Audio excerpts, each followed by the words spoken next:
Welcome back, everybody, to 31 1980s horror movies for Halloween, where I'm counting down my favorite horror movies from the 1980s.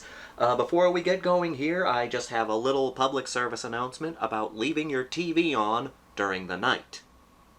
Leave your TV on during the night.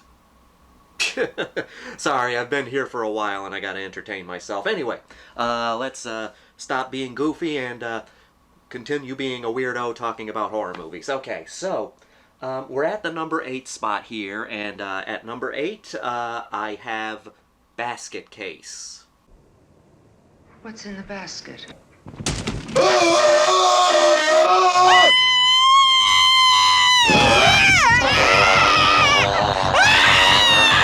Frank Henenlotter is my favorite horror director. Admittedly, yes, there are movies not by him that I do have higher up in terms of horror movies that I love, but in terms of horror directors, Frank Henenlotter is my favorite. And the main reason I love him so much is he's a guy who makes movies because he loves movies. He doesn't really see himself as a filmmaker. He sees himself as an exploitation filmmaker, but he mostly sees himself as just a guy who likes movies, making the movies he wants to make. I have a lot of respect for filmmakers that are able to make a movie with little resources, and Basket Case is a perfect example of one of those movies. When Frank Henenlotter originally made this film, he only had $8,000 for the budget. He wanted to get a movie made, but nobody was backing him in to make his own movie, so he said, fuck it. I'm gonna make my own movie. It's gonna be the dumbest idea I can think of. A guy carrying his deformed twin brother around in a basket. What's in the basket? My brother. Your brother! So he just said, I've got $8,000, I'm gonna make my own movie because I want to make my own movie, and he had a friend of his who said, look, I'll double that. I'll give you another $8,000. So they started out with $16,000 to make the movie, and they had to raise money for the movie as they were making it. So they would raise enough money to film some stuff, then they would raise a little more money, film some more stuff. It took a while to film everything for Basket Case, and that's because this is a no-budget movie. They worked with what they had. And that's why I love Frank Henenlotter. He's a guy who had very little money to make his first movie, at least, but he made the movie he wanted to make.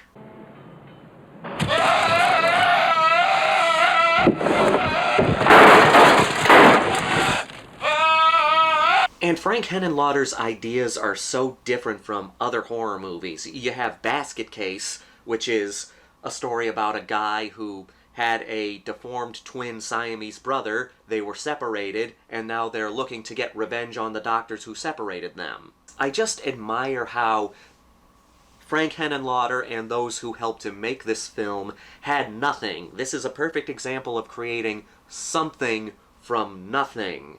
And the fact that they had to raise money as they were making the film so that they could complete this project. The movie is set in New York City, on 42nd Street in New York City, during the 80s, back when New York City was covered with filth, and I love the grimy, sleazy feeling that this movie gives you just through its setting. You look at the backgrounds in this movie, you look at the locations in this movie, that's just how New York was at that time. Cheap Panama Red Angel dust, check it out, man. Tranquilizing, enemies, lithium, poison, tie sticks, methadone, Adderall, red, junk, morphine. What do you want, some girls? I got some nice girls. What the fuck is wrong with you anyway, man? The acting isn't great, but everybody is putting in legitimate effort. You have to remember that most of the people involved in this film were not professional actors. They were people who were willing to help Frank Henenlotter make this film. And I love all the little tricks they did to try and make this low-budget movie seem bigger than it is. Like, for example, you have this hotel manager in an office. That office was an elevator, and they made up the elevator to look like an office. The movie takes place at the Hotel Broslin, and they made up this sign for the Hotel Broslin, and they hung it outside of the main character's, Dwayne's, actual apartment. Basket Case just has this no-budget charm to it. You know, it's like, I've seen a lot of movies with no budget that don't put in half the effort as Basket Case.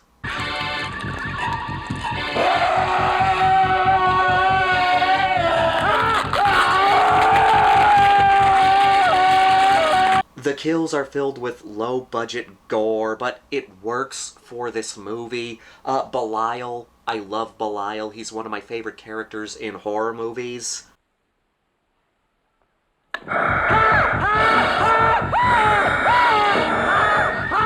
And I do have to praise the Basket Case trilogy. The sequels came out in the 90s, but talking about the Basket Case trilogy as a whole, I mean, the thing is, you know, Basket Case became a huge success, more than Frank Henenlotter ever thought it would. In his mind, he knew no one was ever going to see this movie, but then a lot of people saw this movie, and it became such a success that people wanted a sequel.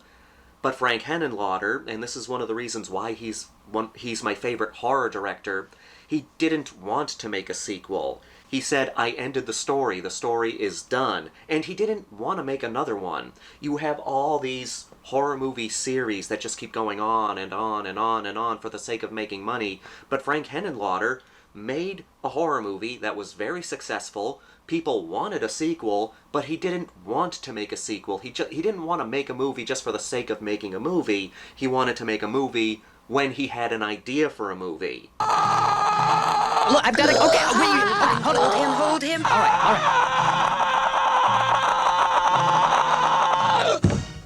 But it eventually got to a point where he was able to make Frankenhooker because he agreed to make Basket Case 2 at the same time.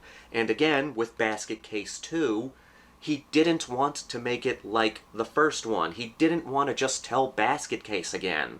I mean, you look at all the big horror franchises. Halloween, all the sequels, excluding Halloween 3, are just Halloween again.